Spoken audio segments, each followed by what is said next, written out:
हरि ओम तत्सत्। ओम वक्रतुंडं महाकाय सूर्यकोटि समप्रभा निर्विघ्नं कुरु मे देव सर्वकार्येषु सर्वदा। हरि ओम तत्सत्। पिछले एपिसोड में हमने चंचुला की कहानी सुनी थी। आज हम जानेंगे कैसे चंचुला का पति बिंदु, जो कि एक पिशाच था जिसने जीवन भर पाप किए, वह कैसे शिव धाम जा पहुंचा, कि कैसे शिव पुराण की महिमा ने एक पिशाच को दिव्यता प्रदान की। तो आइए शुरू करते हैं। तो सूत जी बोलते हैं, शानक एक दिन परमानंद में मग्न हुई चंचुला देवी उमा के चरणों में पहुंची। उसने दोनों हाथ जोड़कर उन्हें प्रणाम किया और भाव भरी स्तुति करने लगी। चंचुला बोली, गिरिराज नंदिनी स्कंद माता, शंभु प्रिय, आप ही ब्रह्मा विष्णु और महेश की शक्ति हैं। आप ही सगुणा और निर्गुणा हैं। सूक्ष्म और सच्चिदानंद स्वरूपिणी आद्य प्रकृति, आप संसार की सृष्टि, पालन और संहार की अधिष्ठात्री देवी हैं। आपके बिना कोई गति नहीं। अपनी इसी गहन स्तुति के बाद चंचुला चुप हो गई। उसकी आंखों में प्रेम और समर्पण के आंसू छलक आए। उसकी विनम्रता और भक्ति देखकर करुणा से भरी शिव पत्नी भक्त वत्सल्य देवी पार्वती ने उसे स्नेह से संबोधित किया। सखी चंचुला, मैं तुम्हारी भक्ति से अत्यंत प्रसन्न हूँ। बोलो, क्या वर मांगती हो? चंचुला ने कांपती आवाज में उत्तर दिया, कल्याणमयी माता, मैं नहीं जानती मेरे पति बिंदु कहाँ हैं, किस गति को प्राप्त हुए। वे शूद्र जाति के वैश्याओं में आसक्त, पापों में डूबे रहते थे। मैं उनके उद्धार के लिए प्रार्थना करती हूँ। महादेवी, कोई उपाय बताइए जिससे मैं उनसे पुनः एक हो सकूं। यह सुनकर माता पार्वती बोली, बेटी, तुम्हारा पति बिंदु घोर पापों में लिप्त था। मरने के बाद नरकों में अनेक दुख सहकर अब वह विंध्याचल पर्वत पर पिशाच योनि में पीड़ा भोग रहा है। परंतु एक मार्ग है।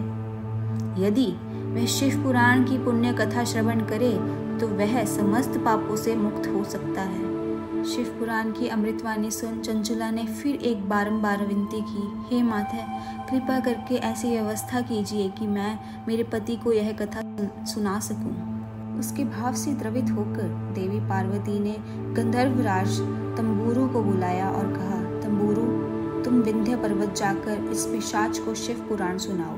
वह कथा जो पापों का नाश करती है, जो उद्धार का द्वार है, वही उसके उद्धार का मार्ग बनेगी।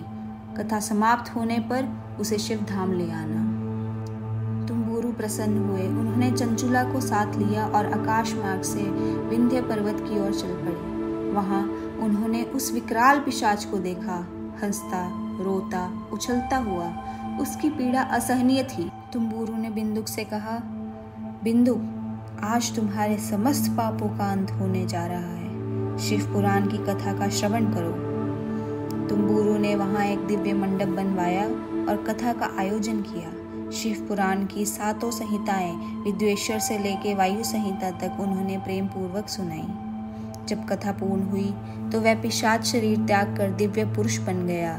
गौरवर्ण, त्रिनेत्रधारी, रत्नाभूषणों से विभूषित वह बिंदु अब चंद्रशेखर के समान तेजस्वी हो गया। उसकी प्राण वल्लभा चंचुला उसके साथ पुनः एक हो गई। देव ऋषि विस्मित थे। प्रेम और कृतज्ञता से उनका हृदय भर आया। सभी ने मिलकर भगवान शिव का यशोगान किया। तब वह दिव्य युगल बिंदुक और चंचुला तुम्बुरु के साथ विमानों में बैठ शिव धाम पहुंचे। वहां स्वयं शिव और पार्वती ने उनका स्वागत किया। बिंदुक को पार्षद बनाया गया और चंचुला पार्वती की सखी बनी।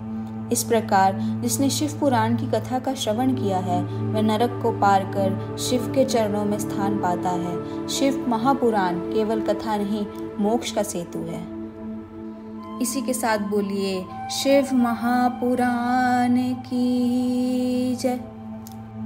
अगले अध्याय में हम जानेंगे शिव पुराण के श्रवण की विधि तथा श्रोताओं के पालन करने योग्य नियमों का वर्णन। इसी के साथ जुड़े रहिए हमारे साथ वॉन्डर विदिन में इस सीरीज शिव महापुराण में हर सोमवार एक नई वीडियो के साथ। तब तक के लिए लाइक करें, शेयर करें, सब्सक्राइब करें और हमारे साथ जुड़े रहें। हरि ओम तत्सत।